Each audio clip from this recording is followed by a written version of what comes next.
She looked at me and said softly, "You've changed." Her voice was shaking, somewhere between anger and sadness, and I just stood there, silent, because she was right. I had changed, but she'd never understand what it took. For years, I tried to be everything for everyone. A good friend, a good lover, a good son. I kept smiling when all I wanted to do was cry. I said, "It's fine," when I was breaking inside. I stayed quiet when my heart was screaming for someone to listen. They called it kindness. But it wasn't kindness. It was fear. Fear of losing people. Fear of being alone. Fear that if they really saw me, they'd leave. I built my world around others, like a glass house made of approval and expectations. And when they left, that house shattered, and I was left picking up the pieces, cutting my hands on my own reflection. There was a time she'd look at me and say, "You're the best thing that ever happened to me." And I believed her, because I needed to, because her words felt like oxygen to a man who'd forgotten how to breathe. But slowly, her laughter changed. Her voice got quieter, and every time I looked in her eyes, I could feel it. That silent truth she never said out loud. I wasn't enough anymore. I still remember that night. We were sitting at the kitchen table. She was scrolling through her phone, smiling at something, or someone. And for the first time, I didn't ask what was wrong. I didn't beg for her attention. I just sat there, staring at her untouched glass of wine, watching the reflection of my own disappointment. That's when it hit me. You can't save something that only breathes when you stop breathing. People say heartbreak hurts, but what really kills you is realizing how much of yourself you gave away, just to keep something that was already slipping away. I told myself little lies. It's just a phase. She'll come back. But deep down I knew.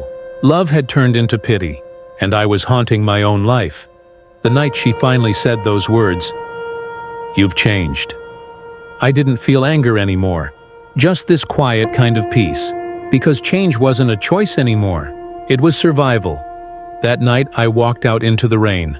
No umbrella, no destination, just me, the sound of water hitting the streets, and a mind that finally stopped begging for answers. For the first time in years, I didn't feel broken.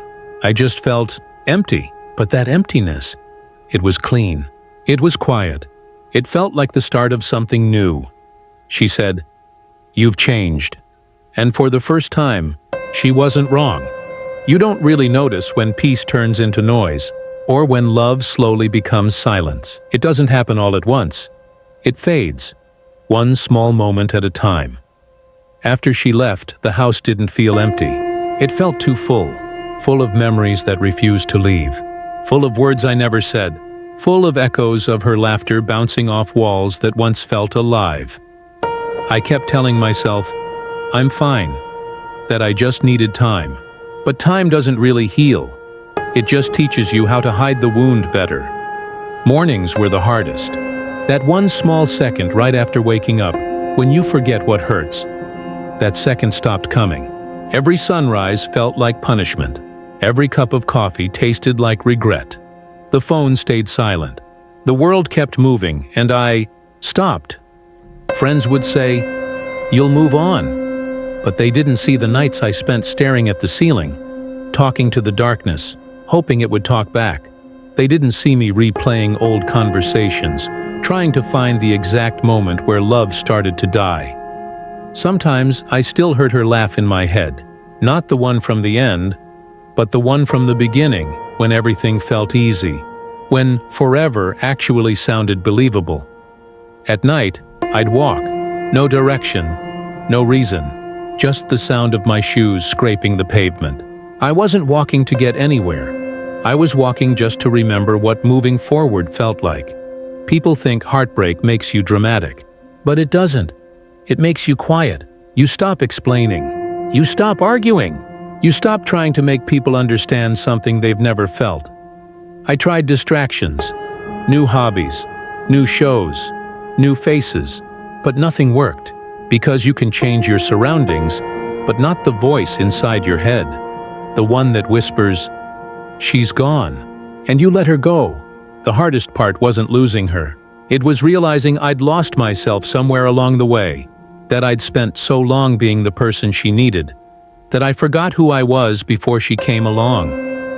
One night I caught my reflection in the mirror, and it scared me, not because I looked tired, but because I didn't recognize myself anymore, so I sat by the window.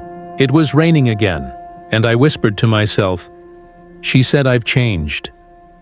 I smiled, the kind of smile that hurts more than crying, and said quietly, "She's right. Because pain changes you. Not all at once, but little by little, until one day you look in the mirror and see someone who finally stopped begging to be understood." That night, I made myself a promise.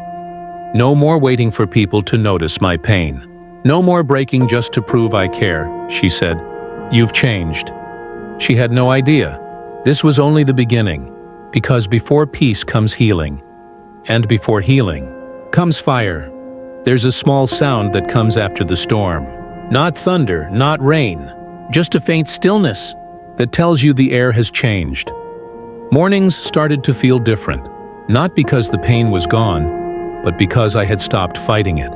Where I used to curl around it like a wound, now I faced it like a bruise.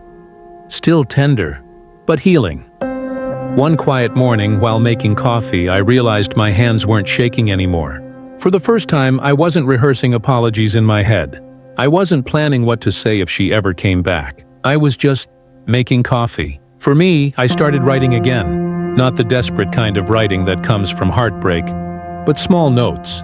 What I ate, what made me smile, what memories hurt less today than they did yesterday. Each word felt like pulling glass from my skin, painful, but necessary. The world slowly stopped looking like a memory of her. Strangers were just strangers again. The street wasn't a flashback anymore. I started noticing small things. The sound of leaves scraping across the road. The way sunlight touched the edge of a window. The laugh of someone I didn't know. Life kept going, and I realized maybe I could too. I started reading books that didn't promise quick fixes. Words from people who had broken and built themselves back. Their stories didn't heal me, but they made me feel less alone. They taught me something simple, that solitude isn't punishment, it's recovery. I realized most of my old choices were small betrayals of myself. Saying yes when I wanted to say no, smiling when I wanted to leave. I had trimmed my edges to fit inside someone else's world. I called it love, but it was just fear in a prettier disguise. So I started changing, slowly, quietly. Saying no to things that drained me, walking away from conversations that left me empty. At first it felt selfish, but then I understood. Sometimes survival is self-love. One evening I went back to that park, the one we used to call ours. The same bench was there. A young man sat there, head in his hands. He didn't even notice me, and for the first time I didn't feel pity. I felt understanding. Because pain speaks a language we all learn eventually. I trained myself again, not to be perfect, but to be present. 10 minutes of stretching, a cold shower that burned, but reminded me I was alive. Saying no in the mirror until it stopped feeling like guilt. Small things, tiny victories. Then one day, it happened. A message from someone who once loved me. Before, those words would have wrecked me. But this time, I just read it. And let it go, not out of anger, but because I didn't owe pain a reply anymore. She said I've changed, and maybe she was right. But for once, I hadn't changed for anyone else. I had changed for me. That's what awakening really is. Not becoming someone new, but finally remembering who you were before the world made you forget. Transformation doesn't come with thunder. It doesn't arrive with a flash of light or applause. It comes quietly, like a whisper that refuses to leave. Change didn't feel the way I thought it would. There was no big moment, no victory song. It was slower, gentler, like my soul was finally catching its breath. I'd wake up early, make my bed, take a deep breath. Not for aesthetics, not for control, but because order started to feel like peace. I started running again. At first, just a few blocks before my chest burned. But I kept going, not to escape the past, but to remind myself what momentum feels like. The sound of my shoes on the pavement, my heartbeat keeping time. It felt like music written by someone who finally remembered how to live. I learned to sit with silence again. Before, it used to scare me, because silence meant loneliness. But now, silence felt like a teacher. It showed me how to listen, not to others, but to myself. And in that stillness, I learned something simple, something I wish I'd known earlier. Peace doesn't come when everything stops hurting. It comes when you stop letting pain make the decisions. I started reading again, not to escape, but to understand. Seneca, Marcus Aurelius, Rumi.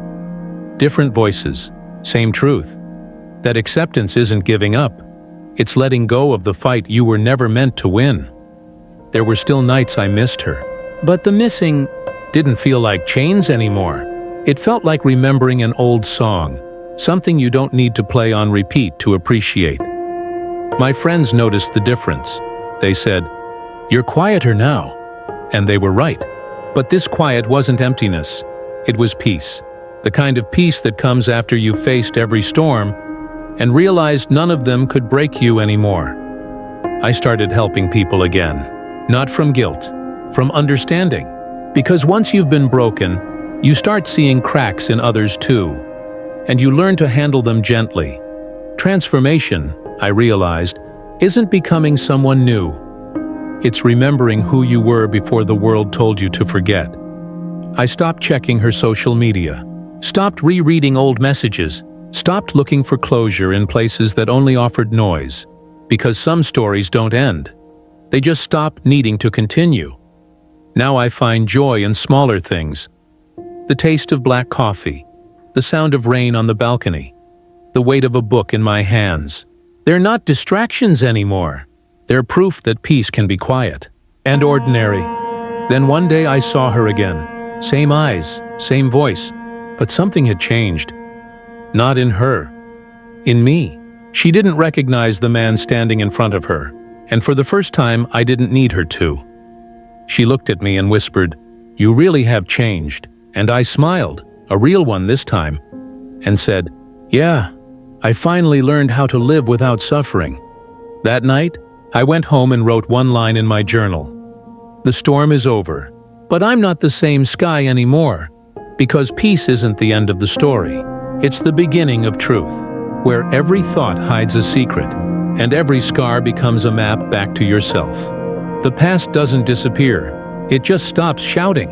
When you finally start listening. Pause. Faint sound of rain outside a window. It had been months since that last encounter. The seasons had changed, the air colder, the city slower. And somehow, I had changed too. There was a time I thought closure meant a conversation, that one perfect talk could fix everything. But I was wrong. Closure doesn't come in words. It comes in understanding. And sometimes understanding arrives quietly. When no one else is around, my days became ordinary again. But this ordinary wasn't empty anymore. It felt meaningful, because for the first time I wasn't running from my thoughts. I was walking beside them. I still thought of her sometimes, not out of longing, but because memories don't disappear when they stop hurting. They just settle, like dust after a storm. Reminders, not ghosts. One evening I went back to the cafe where our story began. Same table, same faint hum of conversation. I ordered her favorite drink, not out of nostalgia but as a quiet goodbye. The chair across from me was empty, and for the first time, that emptiness didn't ache. It felt like space, space I had earned by finally letting go. I opened my old journal, the same one that once held pages soaked in pain. This time I wrote just one line. I forgive myself for staying too long in places I outgrew. And for some reason, the words looked lighter. Maybe because forgiveness isn't saying, "It's okay." It's saying, "It happened." And I learned. I looked out the window, and in the reflection, I didn't see who I was before. I saw who I had become. Someone calmer, steadier, free. The man who once begged for love was gone. In his place stood someone who understood that love isn't something you chase. It's something you grow within. People often ask, how do you know when you've healed? The truth is, you don't. There's no moment, no ceremony. You just wake up one day, take a deep breath, and realize your chest doesn't ache anymore. You start laughing again, not to prove you're okay, but because you actually are. You hear songs that used to hurt, and this time, you find yourself humming along. Healing isn't about forgetting. It's about remembering without pain. And that's who I became. A collection of memories that no longer controlled me. The version of me she knew is gone. He had to die for me to live. And if she ever sees me again, I hope she understands. She didn't lose me. I just finally found myself. I closed my journal, paid for the coffee, and stepped outside. The rain had stopped, but the air still smelled like something beginning.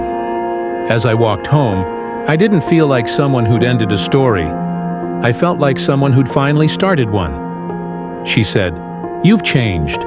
And she was right. I finally stopped suffering.